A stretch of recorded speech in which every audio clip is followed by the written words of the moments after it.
So Gail, I'll go ahead and read her bio. Gail Griswold. Gail Griswold is, she was going to be here tonight in person, but she went to Jeff City today to lobby against loss of freedoms once again.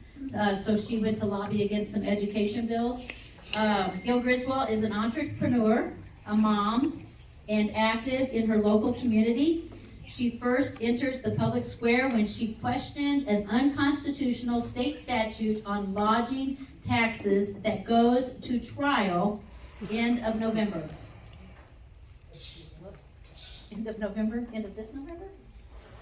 Yeah, she's in court right now. Oh, she's in court right now. Okay. So, Gail ran for school board in 2021 after seeing all of the issues the schools were having in 2020. She won her seat in April of 21 and was voted in as president of the Board of Education. Boom. Along with 3 other like-minded board members, the school immediately removed all COVID mandates, including masking, testing, and secondary quarantining, and became a beacon for the schools across Missouri. In the summer of 2021, when the board was approached with the America Rescue Plan ESSER 3 funding, her board was only one of 2 schools in Missouri not to apply for the funding and turned down, ready for this, $8 million for various reasons concerned with the funding. Gail has been the sounding alarm for true local control of education in Missouri. She spoke out extensively against the recent Missouri Education Omnibus Bill and ESAs in Missouri that have put more restrictions on homeschoolers and gave the state more control. She cautions for the expansion of government and giving the State Board of Education, the State Department of Education in some states, more power and funding. Gail favors pure educational freedom and not expanding the overreach of the State Board of Education like we see in many school choice states like Arizona. Gail is working to reduce the burden of the state mandates for school accreditation and free the teachers from the burdensome daily tasks so that they can truly educate. Gail is a strong proponent for smaller class sizes, little to no technology-based learning, and trivium classical approach to learning. So,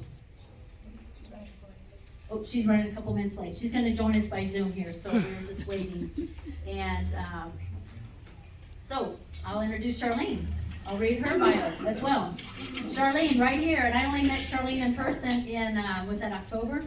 We attended a legislative thing of a day, and we've been friends on social media, but here we go. I got to meet her. It was like, oh, you got to come to Cape. And here she is. Charlene is a small business owner. You're going to listen closely.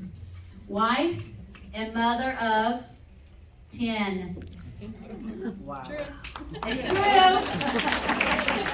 No kidding.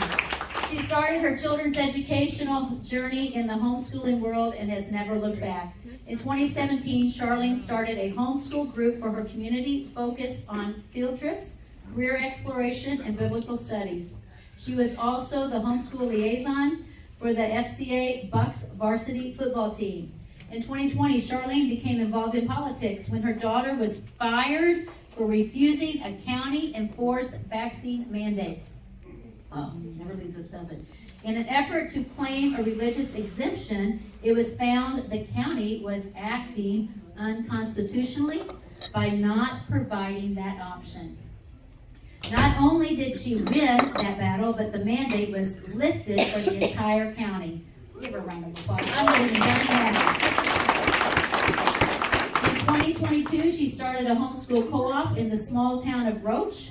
They currently have around 50 students enrolled and offer a variety of classes, field trips, and extracurricular activities. At the beginning of 2023, Charlene organized and led the first meeting for the newly formed LOZ Homeschool Athletics Program. This is the new home of the Dragons. They will be offering basketball, volleyball, and flag football for 23-24 season.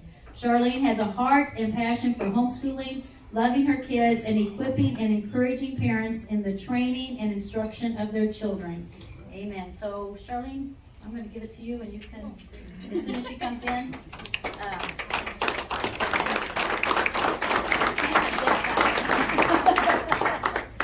So I'm Charlene. Is this on? Is it on? Yeah, you just kinda have to talk into it. Okay. All right, so I'm hoping Gail gets on soon because she's supposed to go first because she touches on more of the public school piece. That's her area of expertise. She knows all the things. That woman has done more research than probably anybody I know. She really digs in, reads the laws, find out what's really going on. My piece is more the homeschooling and private school sector because that's where I've been for the last 17 years with my kids. I have 3 that have graduated already. They are out in the world doing their thing. They still live at my house though. So, it's expensive out there, y'all. So they're still there. They're good kids though. I was on the radio a couple weeks ago and they kept asking us, what is the number one thing? What's the number one thing you enjoy about homeschooling? We said our kids' character.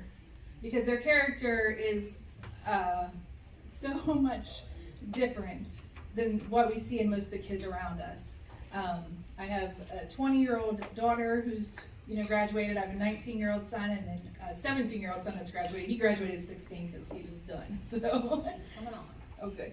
All right, so Gail is coming on, so we can let her go and go from there. But yeah, but their character is so important, guys. And I tell people all the time whenever we're homeschooling that, what is the number one thing we want to look for? And we not only want to work on their academics and make sure that that's successful, but more importantly even is their integrity, their character, and who they become. Raising good kids, and it's so important for that. So, all right, we're going to let Gail go. I'm the filler space, Gail. Now it's your turn. Yeah, sorry for late down here. Hold on, Gail. You're on. All right, you guys ready? This is the bad part. Okay. The microphone. That was bad, but this is worse, I think.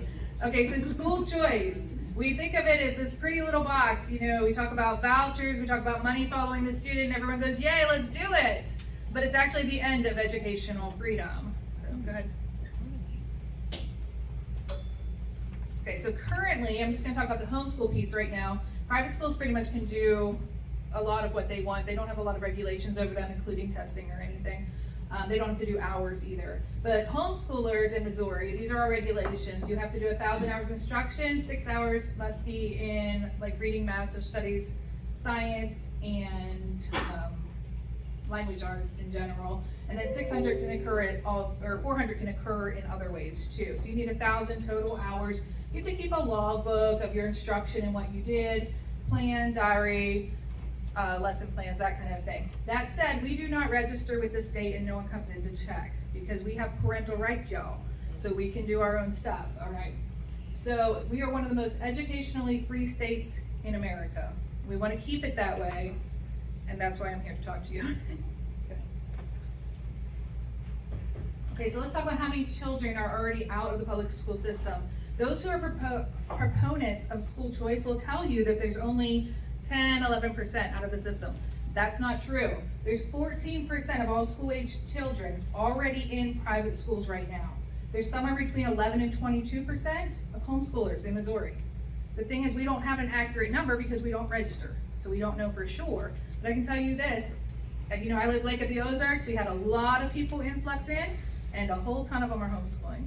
Our co-op actually consists mostly of people who just moved there, and they're all homeschooling. So we have up to 36% of school-age children already out of the system. Now, is it that high? Probably not quite that high, but it is definitely around the 25% mark. Okay, so 2 years ago, when we were all fighting the gas tax, and we were all fighting the SB 51 and PDMP, they snuck in a school choice bill that we did not see. So it was HB 349 and SB 86. They established the empowerment scholarship accounts. This is school choice. So when you hear vouchers, you might hear educational scholarship accounts, but for Missouri, they're called the empowerment scholarship accounts. It's all the same thing though. Okay, so who's eligible for an ESA? This is the bill right here, you guys can see, but you have to live in a charter county or live in a city with 30,000, and you have to have an IEP. So we're talking kids here with learning disabilities. That's important to note for later. Your income if you don't have an ISP, you can do it with low income. So your income can't exceed 100% of the free and reduced lunch, but if you're doing it based on income, you have to currently be enrolled in public school or entering kindergarten. So these ESAs aren't even applicable for anyone who's already out of the system. This is just for people who might want to still get out. There's not a whole lot of percentages it's even involved with. Or you could be entering kindergarten, and then lastly, the last people to take is income that does not exceed 200%. Just for reference, these are your income guides. So for me, I have way more children than this, so I'm way down here, okay? So when you're looking at it, I mean, for 100%, you can still make $50,000 with a family of 4. Now, I don't know what your living standards are around here, but where I live, everything's pretty cheap. So that's a pretty good income for a family of 4. It's an average income. So when you're looking at that, do you really need that much to homeschool or to private school? I mean, you could probably maybe figure out a better way than what we're going to get into for why this is not okay.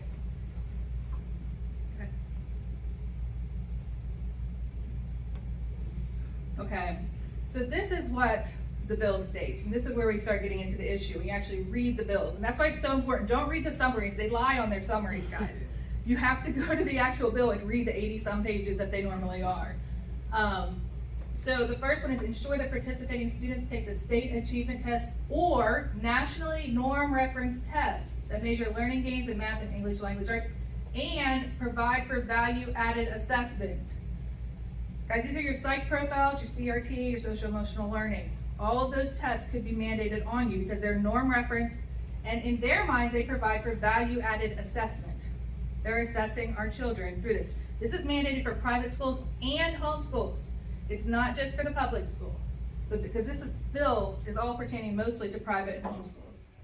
The other thing you guys need to watch for in bills, every single bill, there was a parental rights bill that went through this morning. I don't know what happened with it. I know that it was on committee. But the one thing they say in them all, may promulgate rules. If it says may promulgate rules, it means they're going to pull Pelosi on you. They want you to pass the bill before you read it.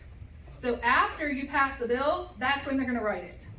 So they're going to write the rules that go with that bill later, which is exactly what they did here, which is how we all got into a bunch of trouble.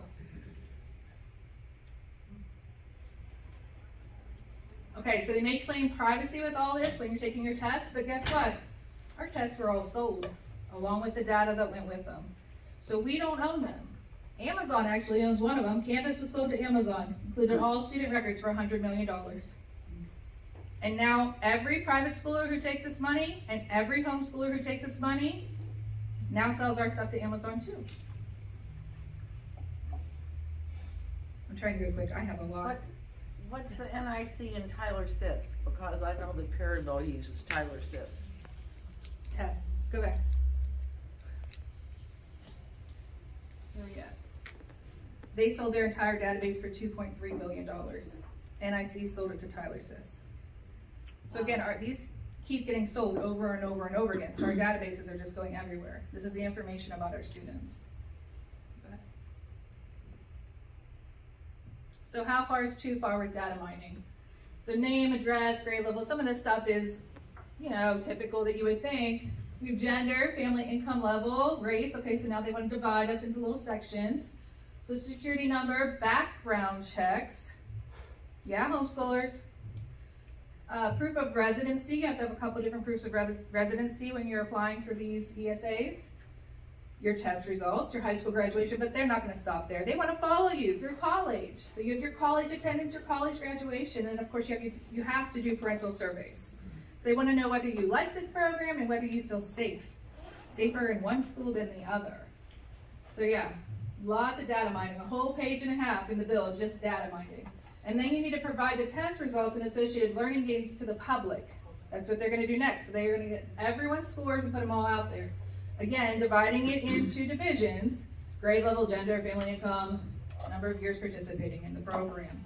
So, and some of this might sound like, oh, well, that's not that bad. We're going to provide the test results. However, remember, these kids are ones who have learning disabilities, right?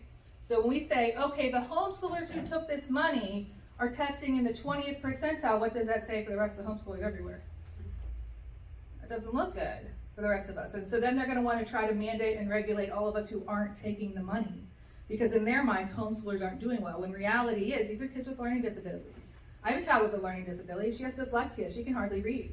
She's in a special program that I picked for her, that she uses in my house, to help her with her dyslexia. I didn't go to the government asking for help for that, though. This is my husband, by the way. In case you didn't know. Okay, so when I went and told you guys they may promulgate rules, so what happened was it went to the treasurer. They said the treasurer could promulgate the rules for the school choice bill, and he did. This was Scott Fitzpatrick, by the way. Probably a lot of you voted for him for auditor. He has So- a child with a disability then. What's that? He has a child with autism. Yeah. So the treasurer made the rules then for the ESAs, and he added rules for homeschoolers that were above and beyond state statute.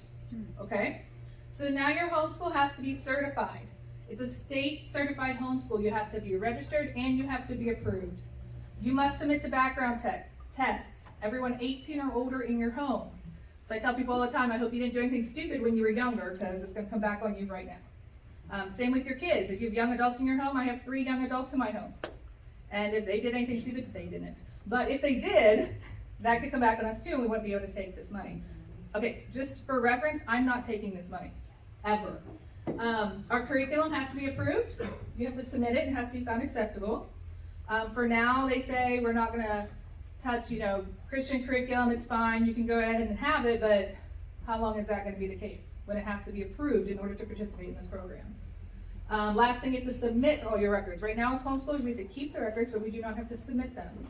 Doing this, you have to submit it, and it's at their whim. It doesn't say a time, a date. It just says as requested. So these are your schedules, your recorded hours, example of work. They all have to be submitted to the treasurer and the ESA that you're under, which we'll talk about in a little bit. Okay, now I want to define homeschooling for you guys and what the law actually says. Homeschool and private schools have protections. And in my opinion, they're being violated by requiring to teach to the test. So when you have to have a test that's mandated, and then you have to make sure your kids pass that test, are you going to be able to use typical curriculum that we use? Or are you going to need to use Common Core? Because Common Core is what aligns with these tests. And there we go back again. Do we really have freedom of curriculum in this? So it says, nothing in this section shall require a private, parochial, parish, or homeschool to include in its curriculum any concept, topic, or practice in conflict with the school's religious doctrines, or to exclude from its curriculum any concept, topic, or practice consistent with the school's religious doctrines. Again, we have standardized testing now, which also includes normalized testing, which could go into SEL, CRT, and all these things. The other issue I think that is in this bill, and mind you, this is already passed 2 years ago, being implemented in St. Louis, Kansas City, Columbia, places like that. Homeschoolers aren't allowed to receive money for instruction to their children. That's in state statute. It's been there for a long time, so I'm not sure how we're doing this. But does not charge or receive consideration in the form of tuition, fees, or other remuneration in a genuine and fair exchange for provision of instruction. I'm trying to talk too fast. Now they could say, well, that's just you taking tuition money to help other kids homeschool, but the reality is it says we can't take fees, we can't take anything like that. But I think this is a deal. They're creating another classification of homeschool and they're not telling people that. These are state certified and approved homeschools doing what the state wants them to do. All right, so approved and not approved. This is my question. Is it about the academics or social emotional learning? Because this is the stuff you're allowed to have over here. This is the stuff you're not allowed to have. So some of this, obviously, instructional books, you're allowed to have all that. But what you're not allowed to have is consumable supplies. So we're not allowed to use this money for paper, pencils, pens, markers, crayons, anything like that. You're not allowed to use it for educational boxes if it doesn't come with actual lesson plans with it. A lot of them don't. You're not allowed to use it for stickers or coloring books, room organizers, cards. If you guys came to our co-op, you'd see we have tons of organization that we use. None of that is applicable here. You can't use it. But this whole section over here that you can't see because it's kind of blurry, I wish we could see it. I can see it down here, guys. It's all therapy. Speech therapy, physical therapy, social therapy, behavioral therapy. And it can't just be with, so I have adopted children. I have 3 of them. and they've been through severe trauma, and we've done therapy with them. But the only therapist that works is a Bible-based therapist that focuses on the Word of God. And that's been our experience from being through many, many, many therapists. And my girls have found healing because we were able to go that route. Now, those therapists do not take insurance, and they're most certainly not listed on this approved list of who they're certified through. So these have to be certified through certain agencies that the government picked that you can use, and that's it, no others. So you're really missing out on the best of the best because they're not on this list. But the ones who fit their agenda are. Okay, so the other bill that passed, and this bill passed just like a week or so after the other. So they already had it that they knew this was going to go the whole way through and nothing was going to stop it anyway, because this is a tag along to the other. And this is where it gets fun too. It established an unelected Missouri Empowerment Scholarship Accounts Board. Okay, this is not people that we're electing. Nobody's electing these people. This is who's automatically on it. We have the state treasurer, and this was Scott Fitzpatrick. He's the one who wrote all those laws that are so fun. But now it's Vivek Malik. He's a lawyer. Then we have the commissioner of the Department of Higher Education and Workforce Development, Leroy Wade. Again, this is the educational system that they're trying to get kids out of. But does it really look like we're getting them out of it? So next we have the commissioner of education. This is Desi. Right here, we're putting Desi now over school choice, guys. And then we have the commissioner of the Office of Administration. This is just the administrative part. I've searched everywhere, and if you guys could find this for me, it'd be great. There's 3 more people appointed to this board, from the president pro tem, the speaker of the house, and the governor. And I don't know who they are. Can't find them. I know one thing, they're not parents. They didn't put any parents on this. It's just Desi, education, bureaucracy. That's all it is. A friend told me to put this in here for you guys. So I did. So you can't just leave those who created the problem in charge of the solution. This is where we're at once again. Government creates a problem, and their solution is the government again. It's not going to work. All right, so how much money is involved? This is where they're getting parents. Because each parent can get up to $6,375 for each child. Y'all remember I have 10 children? That's a lot of money that I'm not taking. I have some graduated, so it really wouldn't count, but it's up to the state adequacy target amount. And it doesn't even help low and middle class people at all. Because the reality is, these are the tuition rates. I looked it up from the very first school I looked at, so this is probably an average. Again, for this person on average, they're still going to pay another $3,000 per student. There's not a whole lot of lower middle class and poorer people that can still come up with $3,000 per student. So it's kind of an insult to injury. It's not really doing anything. And again, this is how it always starts. They make it look good, starts out good, then they add regulation upon regulation upon regulation, and we're back where we started, with the government choosing for us, our educational system. All right, these are the bills that were already pre-filed a few days ago when I made this. There are 5 from Josh Horvath. We'll get into him in a minute. There's one from, sorry guys, I can't see it from there. Apparently I can't see it from here either. But there's a ton of them. These are all, I'm going to scoot in here. Those are all individual ones right there. And then there's another one from Rick Bratton, SB 255. More government control under the guise of school choice. And this is a big push, guys. And you need to understand, it's a big push from conservatives. Yes. I was at a conservative summit, grassroots summit in St. Louis a few months ago when I met Jan for the first time. And me and the other homeschool mom are in there going, no, please no, stay out of our education. And they're all like, no, we want to push this. And we told them, stay in your lane. This isn't it. Okay, so I want to look at Coleman's bill because I'm really concerned about hers because it sounds really, really good. It's SB 81. It authorizes parents to choose the school that their children attend. It creates a tax credit for educational expenses incurred by parents whose children attend homeschools. So this would be like me getting my tax money back because I pay it all to the school right now that my children have never attended. All right, my kids have always been homeschooled. But again, we have what? The department may promulgate rules to implement the provisions of this section. That means they're going to be written after we pass the bill. The next part says the department is the Missouri Department of Revenue. So again, we're going back to the treasurer, the revenue, all these things. We already know what they passed 2 years ago with their ESA bill. And this is going to tell us exactly what they're going to do again. So here we have eligible education expenses. They're going to track these. So we're going to end up with regulation on our textbooks, therapies and services from a licensed or accredited practitioner. Remember all those we could and could not do on the other slides? Tutoring services, curriculum. And curriculum in the homeschool world means the books, the textbooks that we get.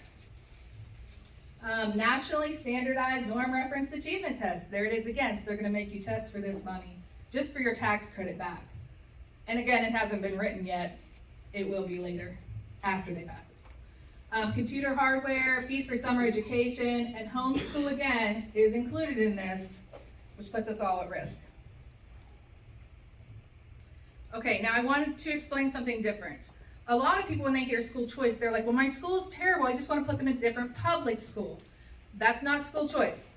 That's something called open enrollment. And there are a couple bills for that right now, HB 253 and SB 5. This is the same exact bill. A lot of times if legislators want to get things through quicker, they'll place the same bill on the Senate side and the same bill on the House side. Two different people will sponsor it, and then they'll move forward together, and then they can get it thrown through quicker. So they have a better chance of getting it through at this point. I believe SB 5 is already, it's already referred to committee. That means it's on a roll. So this is definitely one to watch. It's a public-to-public option. I have varying feelings about it. Because I live in the third to the bottom school district in Missouri. They do not have curriculum, they do not have textbooks, and those kids are not learning a thing. Parents call it a glorified daycare, and that's exactly what it is. So it wouldn't be terrible if those kids had an opportunity to go to a different public school, because no matter what, they're going to do better there. So I think it does breed a little bit of competition, and yeah, we might lose our school over it, my local school, and it might just shut down altogether if this bill were to pass and if those parents were to change their school someplace else. But when you're third from the bottom, is that really that horrible of a thing? That's just my opinion. I don't know if that's right or not, but that's where I'm at with it. I did talk to a local superintendent maybe a week or two ago. He's from a small rural school, and he felt like this might actually help their school because there's bigger schools around them that aren't as good as theirs, and it might pull some kids in. So a lot of people are concerned that it will shut down the rural schools, and this superintendent did not feel that that would be the case. So I'm neutral on open enrollment bills. I don't have an opinion one way or the other. It could go either way, but I like them better than school choice bills. Okay, so who distributes the money? How does this money come in? That's what we're going to talk about now, because it's a really shady business. So an EAO is an educational assistance organization. It's a nonprofit organization, which what you said earlier, we're going to come back to that in a minute. And after approval by the Missouri State Treasurer's Office, so you guys hearing me? These things can only be approved by the Treasurer's Office. There's only allowed to be 10 in the whole state. So he's picking and choosing winners and losers here, guys. And they can establish a Mo Scholars account for qualified Missouri students.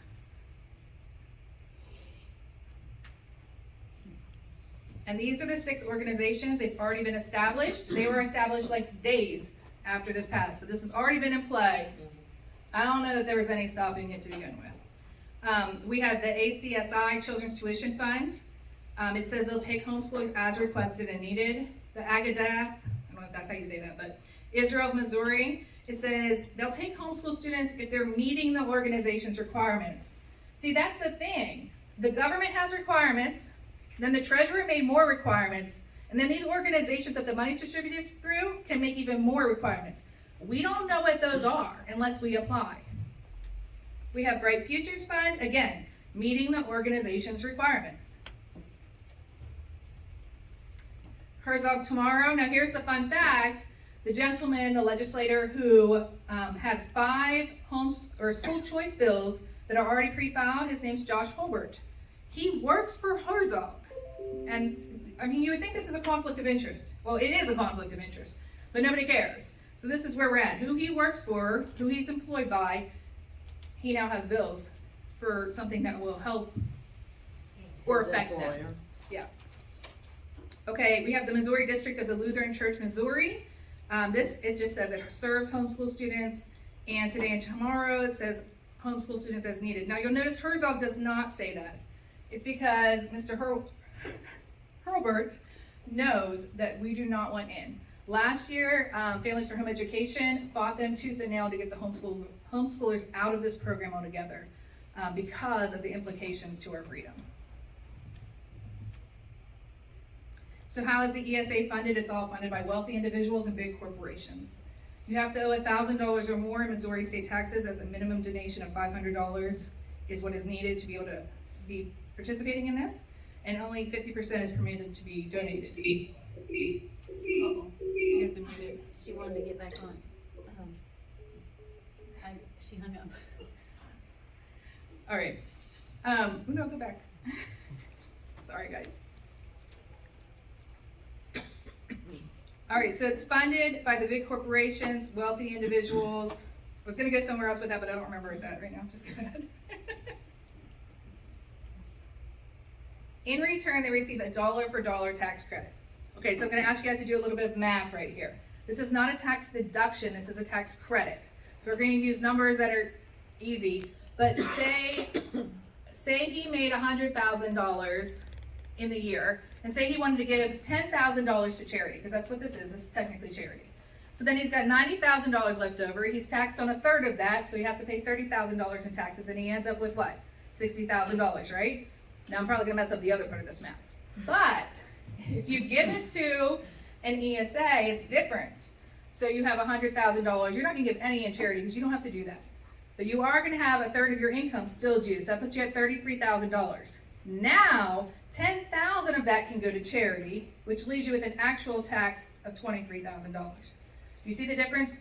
This is making big corporations money because they can give money at a higher tax credit rate, pretty much is what it is, and come out better. And that's the whole reason this was done through the state, was so that way they could get a better tax break. This is called a public-private partnership. Public-private partnerships, PPPs, are a mechanism for government to procure and implement public infrastructure and or services using the resources and expertise of the private sector. So again, this is how they got around saying, oh, well, the government's not paying for it. But they are, because this money would normally be going to the state, and now it's not, it's being funneled into this program instead, through the tax credit. Charlene, really quickly, that private-public partnership, that's also World Economic Forum Yep. as well. Stakeholder capitalism, that's all Yep. part of that as well. I have a whole slide for them. My- All right, so how much money is in this fund? $26,850,000. This is how much is for 2023. Now here's the other thing that I was gonna tell you earlier, I forgot. They have to apply for these tax credits to be accepted. So not everyone applying and saying, hey, I wanna participate in this is allowed. There's winners and there's losers here too.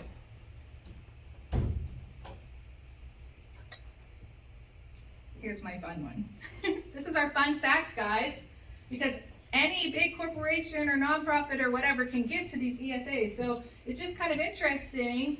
The Global Shapers community, sponsored by the World Economic Forum, moved its hub to Cape Girardeau shortly after the ESAs were passed.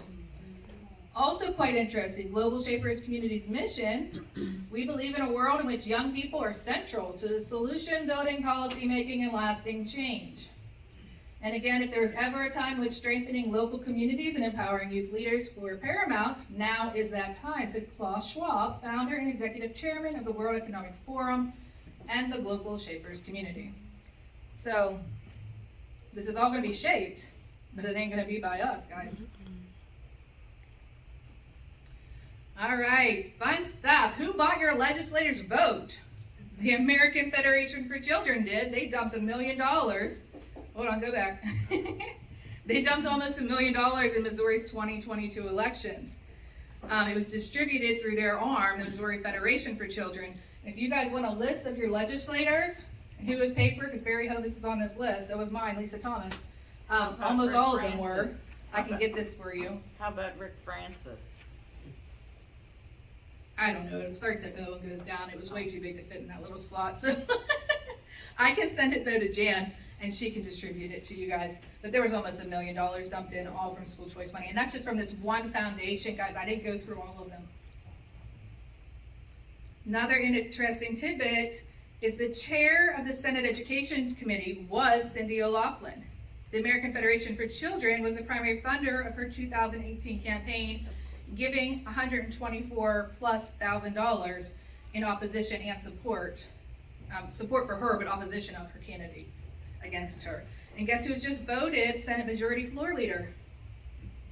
That would be Miss Cindy O'Loughlin. School choice for the win, right, guys? All right, so who's the American Federation for Children? Well, the American Federation for Children seeks to empower families, especially low-income families, with the freedom to choose the best K-12 education for their children. We believe parents should have a wide range of options to choose from, be it traditional public schools, public charter schools, magnet schools, homeschooling, private schools, or virtual learning. AFC works in states across America to advance the mission of expanding school choice for families. Sounds great, right? No, it doesn't. The AFC founder was Betsy DeVos. How do you say her name? DeVos. We're going to go with that. Okay, so in 2018, the U.S. Education Secretary, Betsy DeVos, we're going to get this, signed on to a radical global declaration that calls for, among other absurdities, brainwashing children to believe in the United Nations-backed ideology of total government known as sustainable development. These are the people pushing school choice, guys. So you're getting the whole picture here. All right, the face of school choice is Corey DeAngelis. He's a senior fellow with the American Federation for Children, and he's an inclusive policy lab expert with UNESCO, which is the United Nations Educational, Scientific, and Cultural Organization. So here we have UN ties now to the AFC, to our Missouri elections for school choice. Okay. So this is the UN's push for private-public partnerships. It's the agenda for UN's Sustainable Development Policy. So I want to go through some of these. I'm going to read it over here, though it's easier. All right, so the authorization of providers.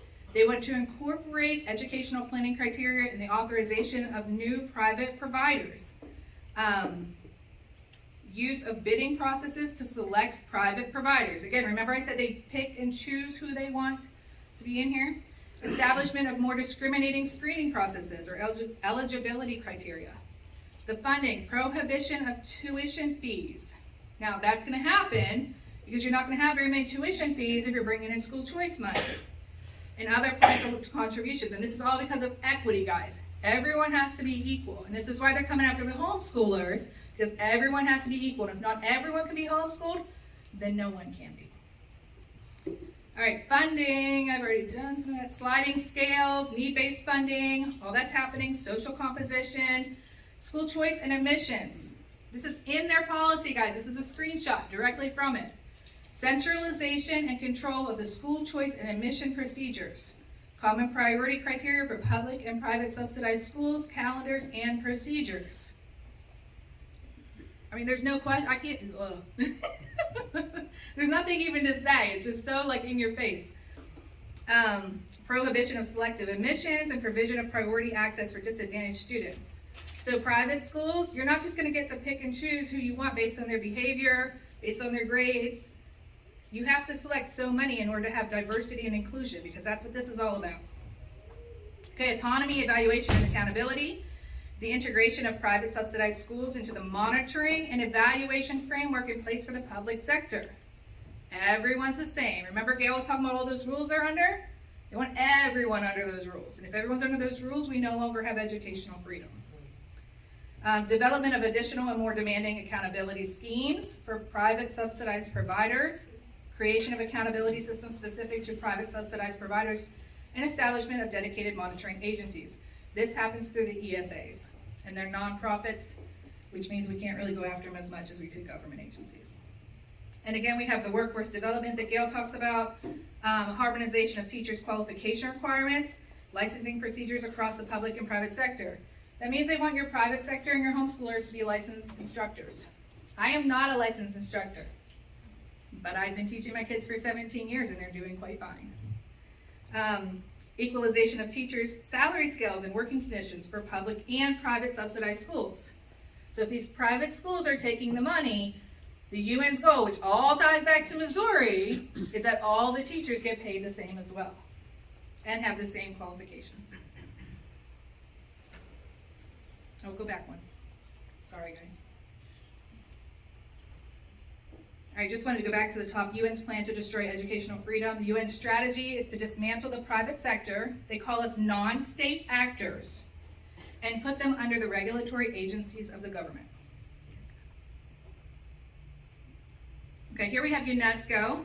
And again, I went back and screenshot their goals and their sustainable development stuff. This is their global education monitoring report. So they said governments need to see all education institutions, students, and teachers as part of a single system. So we're not going to have a government system and a private sector and homeschoolers, all one single system. There is no part of education in which non-state actors are not involved. Again, we're all going to be forced to get into all of this. I'm standing here as a homeschool mom, been doing this for 17 years, and I'm stuck here. Not stuck here, but I'm stuck here fighting this fight because they're coming after our homeschools, guys. They're coming after the last bastion of educational freedom that we have. All right, I just want you guys to look at this chart real quick because this is the Global Education Monitoring Report, and it's an independent annual publication, but it's funded by this group. See it be up there, you know? Well, you might not be able to because it's really little. But the Bill and Melinda Gates Foundation's right there. Open Societies is George Soros. Yeah. There we go. Is this who we want over our kids? Because we don't have a vote on it, not under school choice. UNESCO's goals again, place all public, private, and homeschools under a single system which advances their agenda. Many children are educated by private providers. Without non-state actors, the education of 350 million more children would fall to the responsibility of the state, which is ultimately their goal. With these goals, true educational freedom will cease to exist. So what's the solution? Again, we talked about this earlier, almost 36% of Missouri school children have already been living this. I have another part, hold on.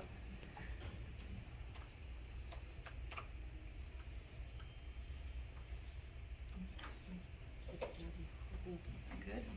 All right, I've been racing. I talk really fast. All right, the solution, and this is just, okay, so Gail went over the solution a little tiny bit. She got cut off, but she's right back here. We're going to get to her again in a second. But she went over the solution for public schools, and it involves deregulating DESE, because that's the ultimate problem. That's where our public schools are having their biggest fight, is having this list, yay big, of all these things that the teachers have to do in order to adhere to their things. And what Gail didn't tell you is that if the schools don't adhere to those things, she might just say, oh, just don't listen to them, just don't do it. Then the state comes in and takes over their school board because they're no longer considered accredited and the state takes control. So that's what we're dealing with, guys, from a public school standpoint. But from the private and homeschool standpoint, I'd like to talk to you about the solution here and some things that we've done without government intervention in order to be successful. So first solution is you could homeschool. Because everyone asks, what do you do? What do we do about these kids? How do we get them out of the system? Well, let's start with the obvious. We could homeschool them, okay? Homeschooling is inexpensive, sometimes even free. Provides ample opportunity for parent-child relationships, helping to grow not only a child's academic ability, but also their character development. Because homeschooling isn't expensive. Millions of people will tell you it's so expensive. It's not.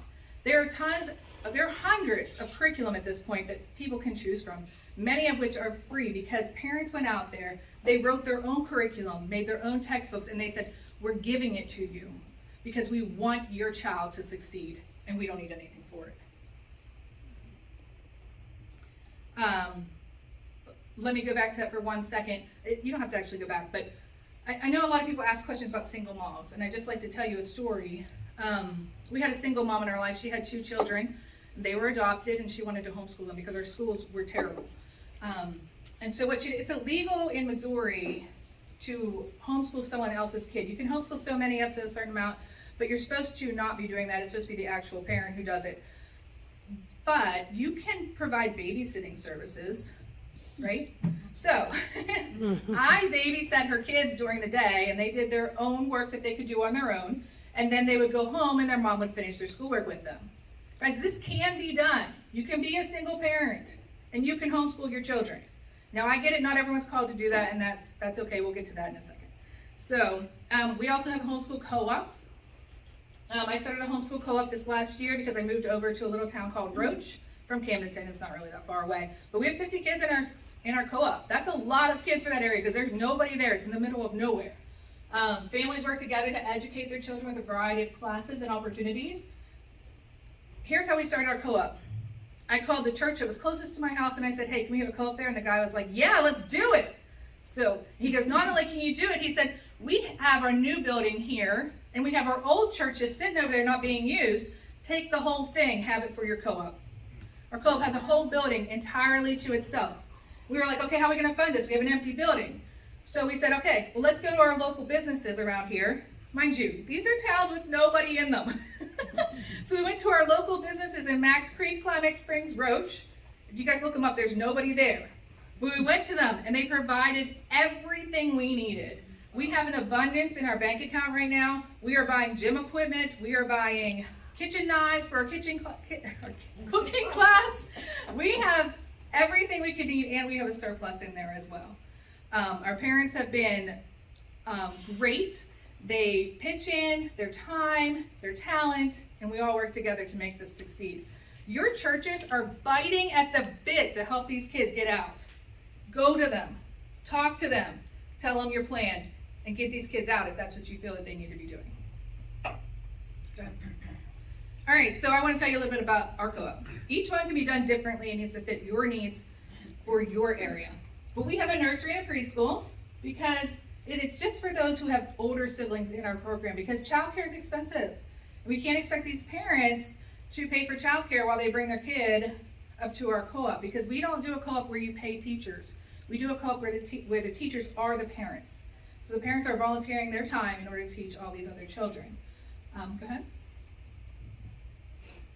Some of the classes we provide, we have food prep and cooking. We have a commercial kitchen we can use in this church I was telling you about in the middle of nowhere. I have no idea how they have a commercial kitchen there, but we are grateful. We have a sewing class, a permaculture class, because life skills are important and our kids aren't learning them. We have life science, ancient history, American history, and these do not include CRT or any of the junk our schools are teaching. We teach our kids from a biblical worldview, and that's where we're going with it. We have animal science, geography, we have a STEM class. We have character studies, art, and physical education. And our character studies are based on the Bible because the Word of God will not return void. And if we want to train our kids in the way they should go, we need to refer them always to go to God.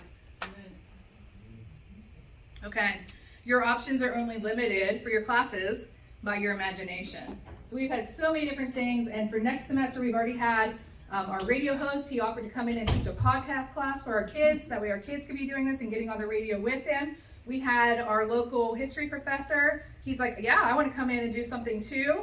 We had another retired teacher. She goes, oh, I'll come in and do it. She goes, I just want these kids out of public school. So we have a lot of teachers that are volunteering for next semester, which will be in the fall, to come in and help teach our kids. So this will put a burden off the parents as well. Because guys, your community wants the same thing we all do. They just don't know what to do.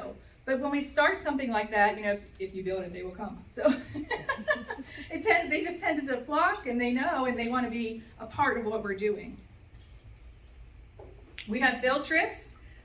This was to a fishery where the kids got to see fish, and now they do the fishery thing. I don't really know much about it, but I was there. I don't understand.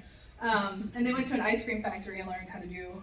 This is just 2 pictures. They've been more places than this, but I just want to give you guys an idea. Homeschool athletics. We just started a homeschool athletic program in Lake of the Ozarks.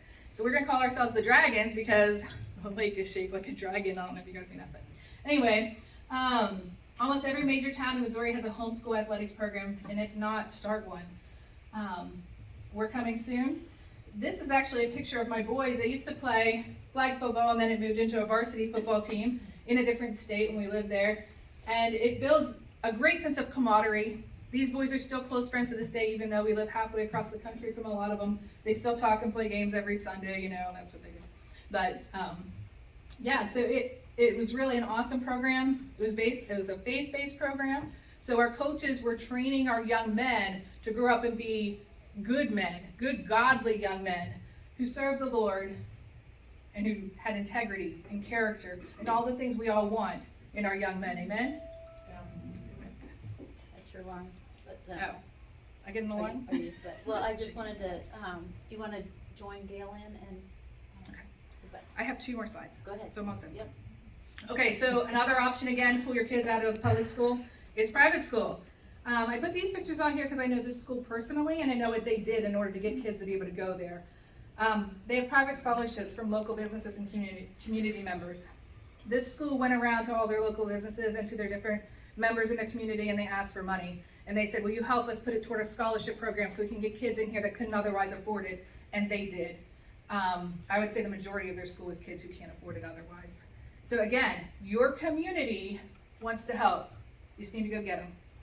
And again, some have work-study programs where you can go in and volunteer to do their janitorial services, things like that, and then they'll put that against your tuition.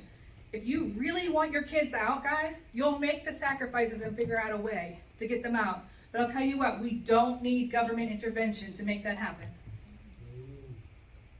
All right, another thought. Start your own 501c3 scholarship fund. Then people can get their tax deductions at least, not a credit because we're not going to go that route, but they can at least get a deduction. And then you would be able to give that money out to the schools or to students that you see fit. We don't have to do this through the government. The only reason it's being done that way, again, is for that tax credit.